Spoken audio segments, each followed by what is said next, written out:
Pada awalnya ya, keluarga saya adalah keluarga yang sangat-sangat taat kepada agama. Jadi setiap hari saya melihat orang tua saya benar-benar mereka melakukan yang namanya ibadah yang begitu rutin setiap hari. Nah, di situ saya melihat ada hal-hal yang juga ditambahkan adalah orang tua saya itu benar-benar kuat dalam hal kejawen.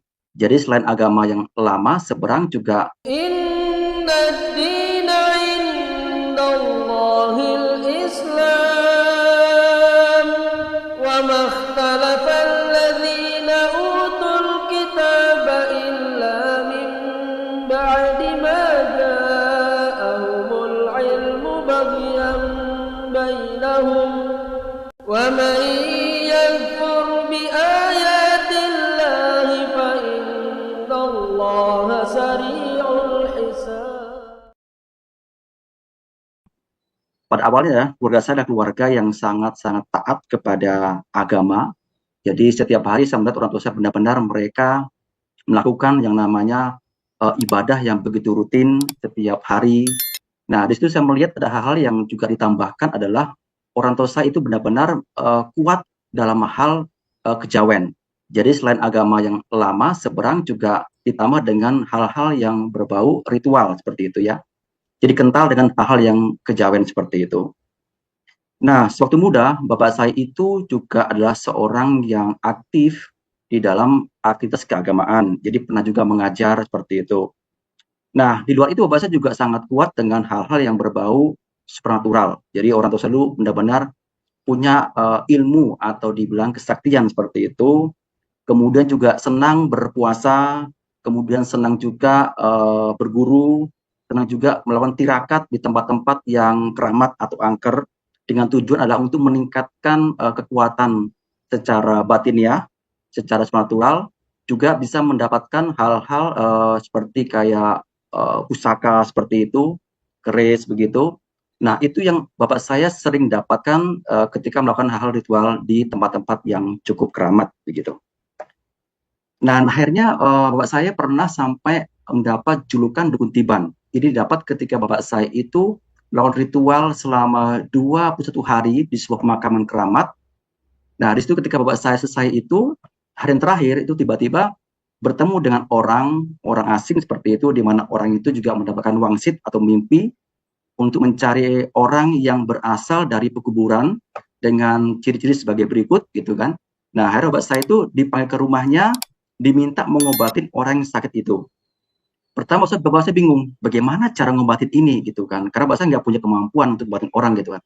Tapi Pak Eko, dengan hal yang Pak Eko sederhana maaf, seperti air, Pak Eko maaf, ya, bisa mundur 10-15 cm ke belakang, mundur sedikit Pak, oh boleh? baik, Oke, sip, ya, seperti itu. Silakan dilanjutkan. ya, baik Pak, saya lanjutkan Pak ya. Nah, ketika bapak saya diundang oleh orang ini untuk ke rumahnya, bapak saya melihat di situ ada kakaknya dia yang sakit sudah belasan tahun itu tidak bisa bergerak. Jadi seperti apa yang namanya orang Jepang kayak mayat hidup lah seperti itu sakitnya. Nah, bapak saya tiba-tiba diminta untuk mengobati, ya bapak saya juga akhirnya mengobatin dengan ala kadarnya. Nah, tiba-tiba orang itu bisa bergerak, bisa duduk, dan akhirnya sembuh normal. Nah, di sini awal bapak saya mulai dipanggil sebagai dukun di daerah itu. Jadi terkenal kemana-mana, dan banyak hal yang bapak saya kerjakan secara gaib dengan kuasa yang bapak saya dapatkan itu. Nah, kemudian bapak saya lama-lama malu karena masih muda tapi dipanggil dengan julukan Ki. Biasa kita kalau paranormal dipanggil misalkan Ki siapa gitu ya. Bapak saya heran malu dengan julukan itu. Akhirnya bapak saya mencoba untuk pergi dari desa itu, yaitu ke daerah Denpasar Bali, merantau. Bapak saya juga nggak mau menekuni itu secara terus-menerus gitu kan, karena memang mungkin bapak saya juga merasa ini juga bukan panggilan, tapi ada satu kekuatan yang menarik bapak saya untuk selalu bisa harus di situ gitu sih kekuatan itu. Dan akhirnya bapak saya pindah ke Bali itu bersama dengan saya itu masih juga aktif memegang barang-barang seperti itu. Jadi ketika tahun 62 bapak saya itu pindah ke Bali, bekerja di PT Utama Karya di Denpasar, di sebuah proyek besar di perluasan Bandara Igusti Ngurah Rai, bapak saya juga masih memakai barang-barang seperti itu.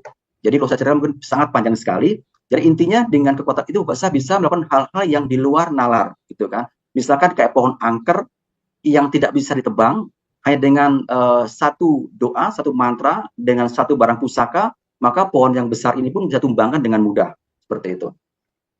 Nah, akhirnya Suatu ketika saya tinggal di Bali pada umur sekitar 11 tahunan itu, tiba-tiba ada seorang pendeta, hamba Tuhan dari gereja, yang mendengar kalau bapak ibu saya itu bisa masas atau bisa menjat, terutama tulang terkilir, seperti tulang urat terkilir, keseleo, capek-capek itu. Nah, singkat cerita, gembala ini datang ke rumah saya.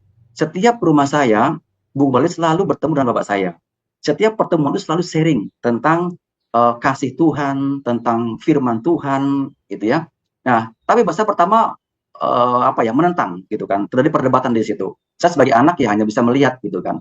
Namun lama-lama pendeta juga nggak mau nyerah ya. Terus bapak saya diserang dengan firman, terus sampai akhirnya bapak saya itu kemudian mulai terbuka pikirannya, hatinya. Akhirnya bapak saya pinjam Alkitab itu. Akhirnya saya cerita, Bu Gembala, kasihlah sebuah Alkitab. Tujuan Pak saya pertama adalah bagaimana mengcompare antara Alkitab dengan yang satu lagi. Nah, tujuan Pak saya kedua adalah untuk bisa mematahkan kebenaran dari isi Alkitab. Namun kebalikannya, pada suatu hari, suatu malam, ketika Pak saling baca itu, kok ketemu satu titik temu di situ. Di mana bahwa nanti akhir zaman yang datang kedua kali adalah Nabi Isa Al-Masih. Pak saya ingin tahu siapa Nabi Isa Al-Masih ini, gitu kan. Nah, dilihat lagi di buku yang sebelah itu terpampang juga jelas juga, oh si ini, gitu kan. Akhirnya Bapak saya mulai berpikir, terus akhirnya Bapak saya ke saya juga cerita, bagaimana ya kebenaran ini ya, kok saya agak ragu nih dengan yang lama ini, agama yang lama ini, bagaimana ya enaknya gitu kan. Akhirnya diskusilah dengan ibu saya waktu itu. Kemudian singkat cerita, Bapak saya mengontak Ibu Gembala ini, tujuannya adalah saya ingin mengenal lebih dekat siapa Isa Al-Masih ini, siapa Tuhan Yesus ini, gitu kan. Kenapa kok sama-sama lahir dari Bunda Maria, yang satu dari Maryam, satu Bunda Maria, kok ada persamaan di sini gitu. Akhirnya bapak saya ditawari untuk ayo kita gabung di gereja gitu kan, bersama-sama kita mengenal kebenaran gitu. Akhirnya bapak saya dan saya semuanya pertama kali saya itu datang ke gereja. Kita berpakaian rapi, ala kadarnya, datang ke ibadah itu, kita tuh kayak orang bingung Pak, karena melihat situasi berbeda dengan kami yang lama. Kok semuanya rapi-rapi, terus kemudian mereka semua bawa Alkitab, mereka nyanyi-nyanyi gitu kan, aneh buat kami gitu kan, aneh sekali gitu. Tapi ya karena orang tua sudah mengajak saya, yaudah kita coba ikutin ibadah itu sampai selesai. Itu terus berjalan waktu. Nah, dalam perkembangannya saya melihat begini, di gereja ini rupanya masih ada hal-hal lama yang masih mereka kerjakan. Jadi contoh misalkan, saya lama itu sudah berusaha melepas yang namanya kuasa-kuasa, doa-doa, mantra-mantra, bahkan bapak saya juga sudah memberikan pusakanya kepada orang lain gitu kan. Tapi saya temukan beberapa, bukan semua, beberapa, mungkin rata-rata, teman-teman saya itu masih memakai barang-barang itu. Nah, saya lama-lama berpikir gitu loh. Berpikir, saya ini melepaskan itu, kok ketemu lagi yang sama gitu loh. Hanya beda, istilahnya beda hanya baju aja, tapi dalamnya sama nih gitu loh. Nah, lama-lama suatu ketika saya tertantang gitu kan, karena ketika ketemu dengan anak-anak muda, mereka bilang kalau baca doa ini begini-begini, ditaruh di kopi, diminum, ilmu sudah masuk, udah bisa kebal segala macam. Saya nggak percaya gitu kan. Dimana saya pelajarin kalau ilmu itu harus dengan membayar harga, yaitu puasa, yaitu tirakat, terus baca mantra berulang-ulang kali gitu kan, baru ilmu itu bisa masuk dan dipraktekkan seperti itu. Akhirnya saya tertantang, hari itu saya coba puasa, saya kembalikan lagi ilmu saya itu, saya puasa, kemudian besok saya ketemu teman saya tes. Ini ada telur gitu kan, ini yang simpel aja dah, coba tolong pecah telur ini kalau bisa. Itu ditekan begitu rupa, sampai muka merah itu nggak bisa pecah-pecah. Ulang-ulang, sampai sekitar 5-10 menit dicoba nggak bisa pecah-pecah. Ini batu apa telur ya kok gitu kan, telur gitu kan. Kok keras sekali kayak batu ya, inilah ilmu, saya bilang gitu kan. Kalau teman-teman punya ilmu, inilah ilmu yang saya milikin gitu kan. Terus akhirnya, wah saya percaya telur nih, oke, saya ambil isinya, kekuatannya saya pecahlah dia. Jadi seperti kayak bola yang meledak itu, duar gitu, pecah di situ. Kemudian saya tes juga ketika teman saya adu ayam, ketika ayam saya itu mulai loyo, saya hanya baca mantra, saya pandang ayam, tiba-tiba kayak ada power lagi, itu bisa mengalahkan lawannya gitu. Jadi itu yang saya miliki gitu. Nah lama-lama kok saya merasa kering saya. Di sini saya nggak bisa bertumbuh rohani saya gitu kan. Apa yang salah gitu loh.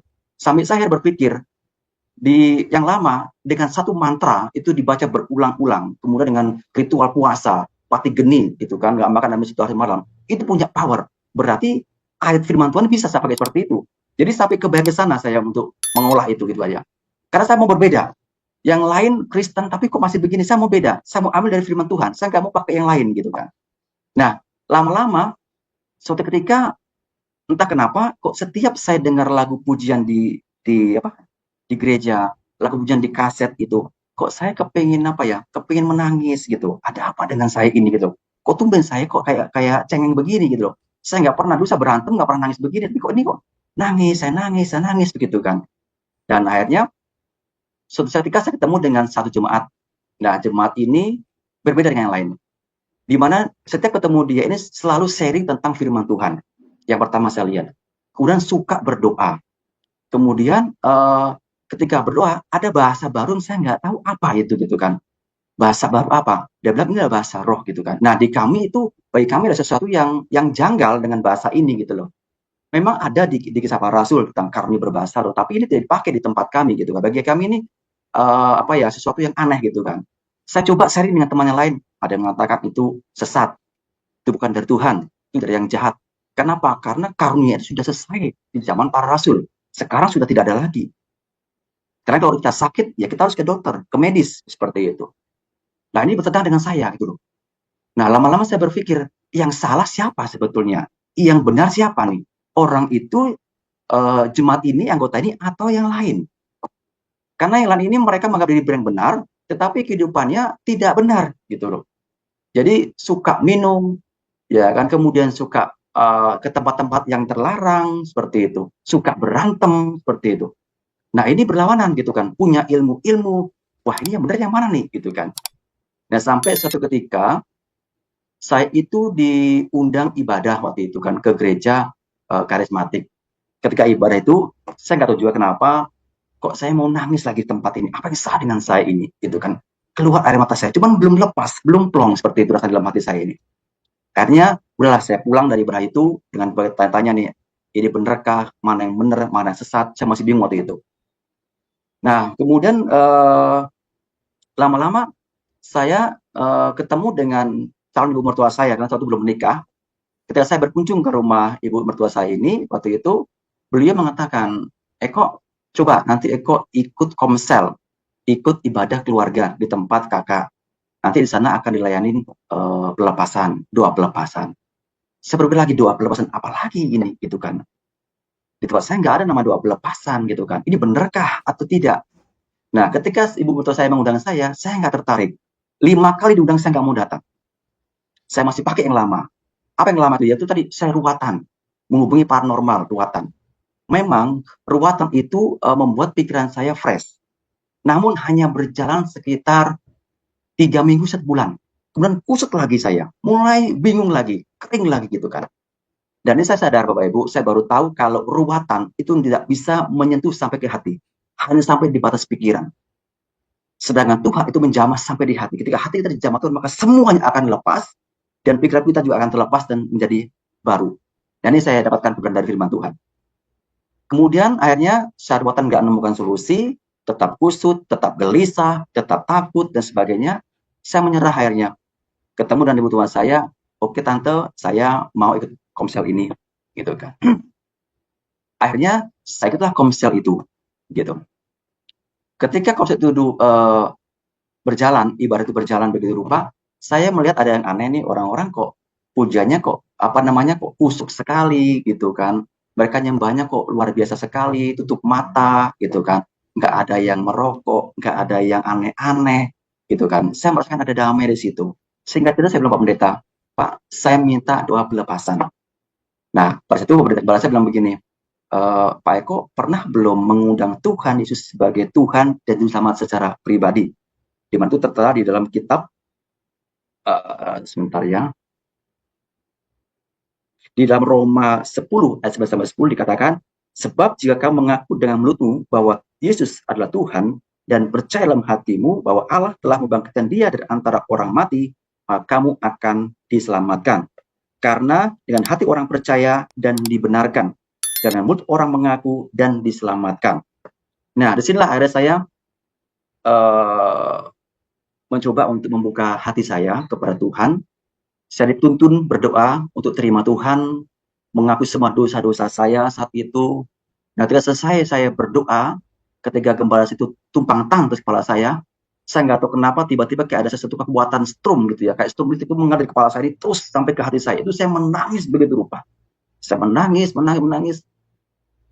Tiba-tiba itu berlangsung sekitar mungkin 15 sampai 20 menitan saya menangis gitu.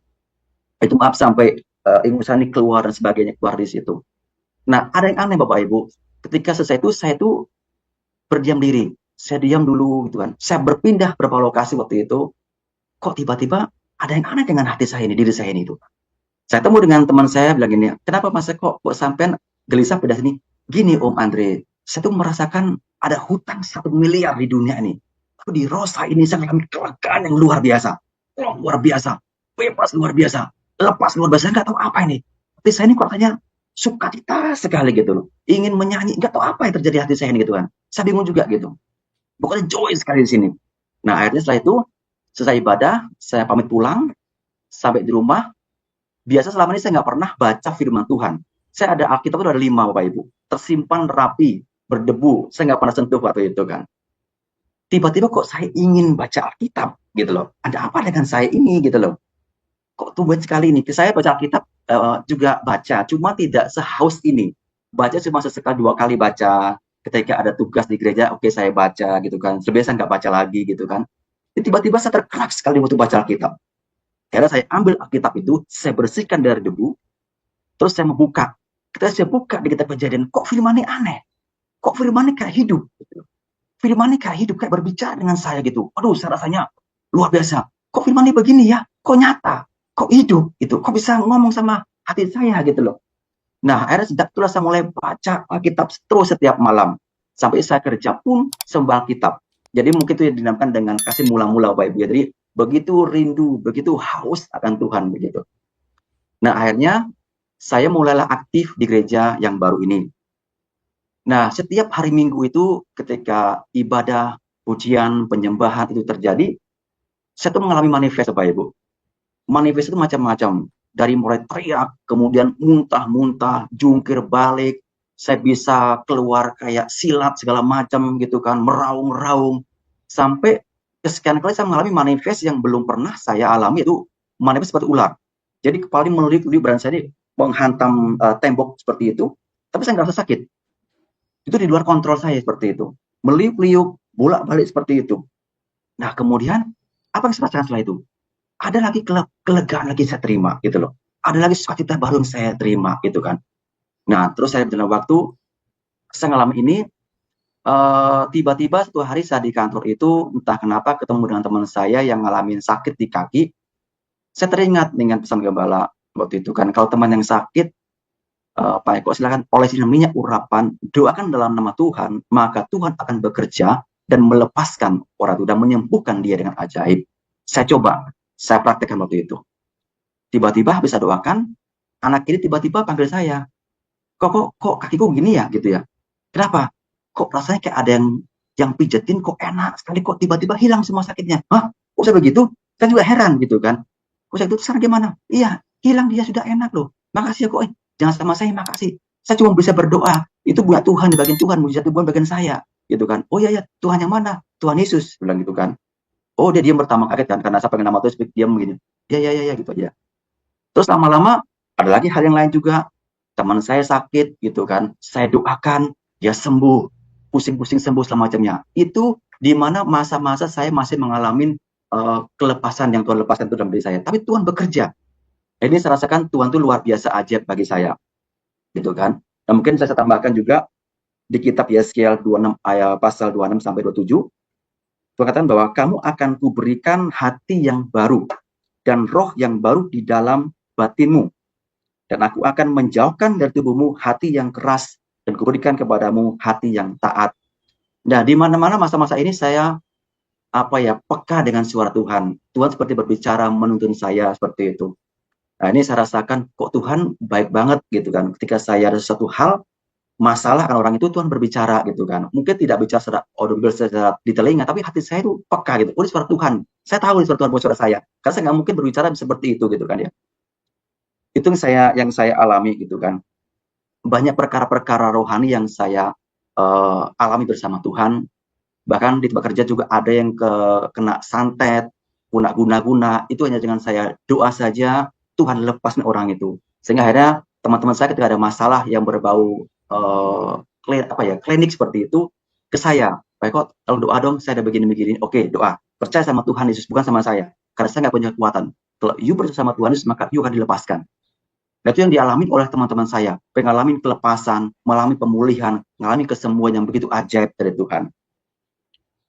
Itu yang saya alami. Nah, kemudian selama itu, apa kemudian masalah pribadi saya selesai? Tidak, Bapak Ibu. Kita dalam Tuhan juga mengalami namanya proses, gitu ya. Proses juga ada, gitu kan. Bahkan di masa-masa itu, entah itu bagaimana ya, seawal saya tidak, tapi ada suara lain yang selalu mendakwa saya. Ketika saya mau ke gereja, ada suara mengatakan, ngapain kamu gereja? Apa yang kamu dapatkan di gereja? Saya bingung, ini suara apa lagi nih, gitu kan ya. Ngapain kamu gereja? Ngapain kamu ibadah? Apa yang kamu dapatkan? Tidak ada kan? Gitu. Tapi suatu saya lawan, karena itu bukan suara Tuhan. Saya percaya suara ini bukan suara Tuhan, karena tidak membuat damai di dalam hati saya, tapi membawa kebingungan, membawa kegelisahan, membawa ketakutan. Saya lawan, saya tetap beribadah, saya tetap mau dilepaskan itu sampai tuntas. Gitu. Itu yang saya alami. Nah, terus kemudian lama-lama saya juga bertanya Bapak Ibu ya, karena begini, karena di awal itu kan Bapak saya pernah bilang bahwa saya itu dulunya masih ada hubungan dengan darah biru, jadi ada hubungan dengan orang keraton. Saya bertanya gitu sama Tuhan, Tuhan, jika Engkau mengizinkan, tunjukkan kepada saya Tuhan, dari mana sih asal leluhur saya, gitu kan? Kenapa kok selama ini saya sampai mengalami kelepasan seperti ini? Enggak pernah saya mengalami seperti itu, gitu kan? Tentu berbulan-bulan, sekitar 2-3 bulan saya mengalami kelepasan seperti itu, begitu lamanya. Dan Tuhan baik, Bapak Ibu, Tuhan baik. Saya diberi mimpi. Jadi selama ini saya tuh terima Tuhan punya pernyataan melalui mimpi. Mimpi-mimpi yang Tuhan terus berbicara melalui mimpi. Nah, sampai mimpi saya inilah mimpi yang paling jelas yang saya terima selama ini. Mimpi saya seperti ini, Bapak Ibu. Jadi saya itu tiba-tiba berjalan itu masuk ke pelataran keraton. Dan ini saya tahu adalah keraton Jogja. Jadi di daerah Jawa Tengah gitu ya. Saya berjalan seperti itu, tiba-tiba saya dihentikan oleh Kanjeng Hemas. Saya tahu nih, ini adalah istri dari Hamengkubuwono ke-9 di Jogja. Saya dihentikan, saya ditanya waktu itu, di saya seperti itu, apa tujuan Anda ke sini? Saya bilang, saya ingin ketemu dan putri Ibu, saya mau sharing Bu, masalah apa gitu kan? Masalah dari mana sih Bu? Asal mula saya ingin tahu aja sih Bu gitu kan. Oh baik, kadang Ibu tuh seperti begini posisinya Bapak Ibu, kayak baca doa atau begini. Nah terus dia bilang begini sama saya, iya, Anda masih ada bekasnya. Ada bekasnya, oke. Terus sekarang bagaimana ya Bu? Nanti ketemu dengan bapaknya nggih, supaya bapak lebih tahu tentang hal ini. Oh baik Bu, baik. Mari ikut saya. Saya ikutin Ibu ini sampai masuk ke sebuah ruangan. Di situ ada beberapa kursi, saya duduk di situ. Terus tiba-tiba berapa lama datanglah Hamengkubuwono ini memakai baju kayak baju Pak Jokowi gitu ya, baju putih panjang seperti itu. Ketika dia melihat sama saya tiba-tiba kayak tersungkur, saya sentuh tangannya, salaman betul, kok ada kontak batin kayak sebagai orang tua kandung saya, Pak, seperti itu. Saya baru ngeh nih, saya baru sadar, rupanya dari sini, rupanya keturunan saya. Akhirnya saya diperiksa duduk di kursi, kemudian ditanya lagi saya dari mana, tujuannya apa dan segala macamnya. Akhirnya singkat cerita, saya diminta data, nama kamu siapa, terus nama orang tua kamu, hari betonmu atau hari lahirmu kapan, tolong buat di sini ya. Nanti saya akan terima datamu, nanti hasilnya saya beritahu kepada kamu ya. Oh baik, udah saya buat Bapak Ibu, lengkap semua di situ. Terus saya serahkan kepada beliau pergi. Nah setelah begitu, berapa lama kembali lagi. Terus kemudian sebuah kertas putih seperti itu, ini hasilnya setelah dibaca. Saya baca nama Eko Susanto, binti ini, tanggal lahir gini-gini, nama orang tua ayah ini, binti ini, ibu kandung semuanya, ditambah, dibagi, dikurang segala macamnya. Terakhir tertera di paling bawah itu jelas sekali bahwa kamu tidak lagi menjadi bagian hak keraton. Waduh, di bisa tuh, waduh, hilang warisan saya ini gitu kan. Waduh, hilang warisan saya ini. Saya bangun tuh kaget, ini apa ini gitu kan. Kok jelas sekali alurnya, jelas sekali ceritanya gitu aja.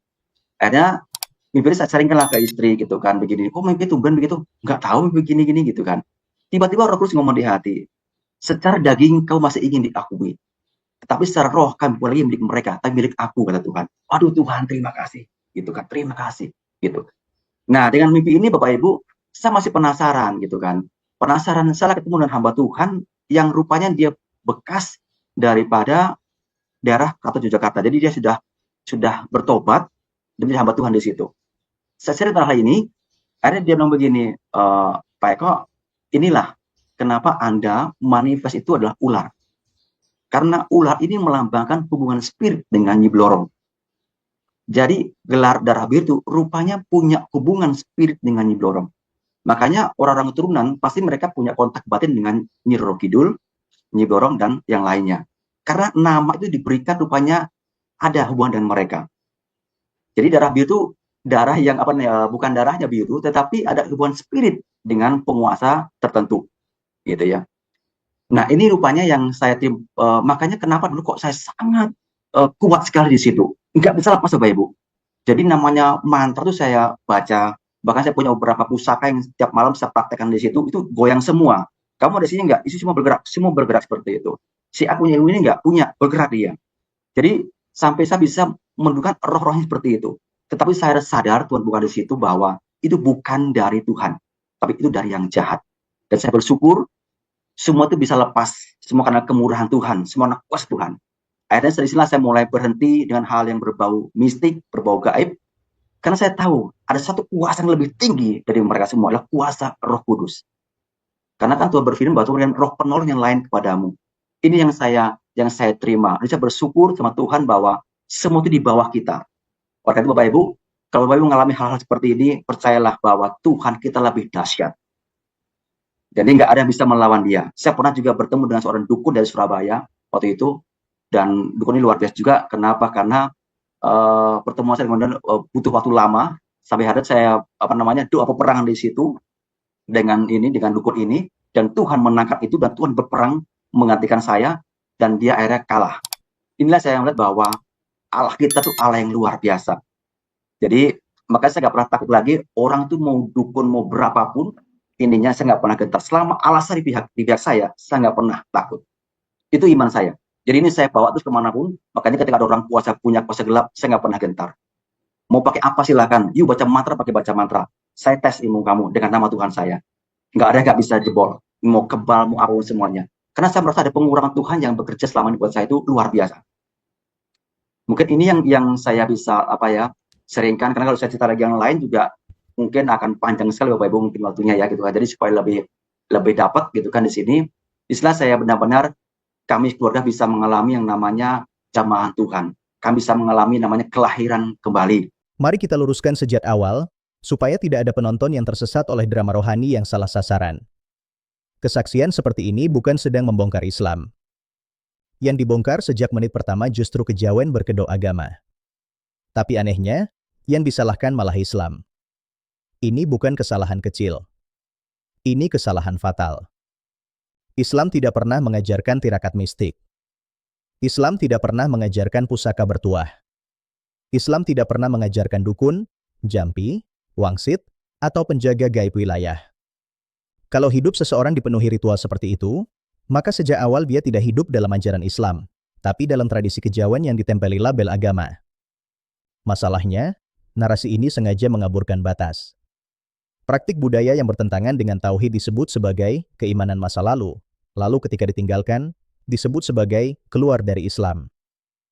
Kalau seseorang berhenti menyembah pusaka, itu bukan murtad dari Islam. Kalau seseorang berhenti mencari dukun, itu bukan keluar dari Islam. Justru itu langkah mendekati ajaran Islam yang benar. Tapi anehnya, kesaksian ini dibangun dengan logika terbalik. Maka semua unsur kejawen dipertahankan, dual spiritual, adu kuasa, hierarki makhluk gaib. Semua ini bukan ajaran agama, tapi mitologi Jawa. Yang lebih ironis, pola pikir lama tidak pernah ditinggalkan. Hanya ganti nama. Dulu mantra, sekarang ayat. Dulu pusaka, sekarang benda rohani.